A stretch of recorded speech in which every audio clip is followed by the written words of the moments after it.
ఏపీలో పొత్తులపై మాజీ మంత్రి నారాయణ స్పందించారు. ప్రజలకు సుపరిపాలన కోసమే పొత్తు అని స్పష్టం చేశారు.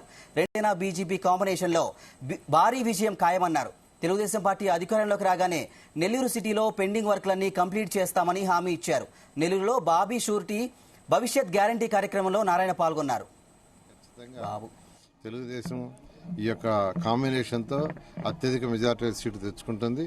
తెచ్చుకోవటమే కాదు, సుపరిపాలన, ప్రజలకి సుపరిపాలన ఇవ్వటం, అదేవిధంగా యువతకు ఉద్యోగాలు రావాలి. యువతకు ఉద్యోగాలు రావాలంటే ఖచ్చితంగా ఇండస్ట్రీస్ రావాల్సిందే.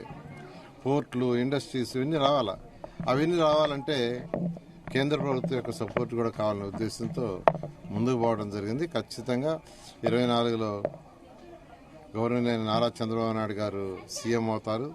ఈ రాష్ట్రంలో సుపరిపాలన ఇవ్వడం జరుగుతుంది. అంటే ఒక పక్క డెవలప్మెంట్, ఒక పక్క సంక్షేమం, యువత యొక్క భవిష్యత్తును దృష్టిలో పెట్టుకుని ముందుకు పోవడం జరుగుతుంది. తెలంగాణకు పోయింది, మనకేమీ లేదు. అమరావతి రాజధాని డెవలప్ చేయాలంటే దాన్ని కూడా అడ్డుకట్టేశారు జగన్మోహన్ రెడ్డి గారు. అందుకని యాక్చువల్గా ఏంటంటే కేంద్రంతో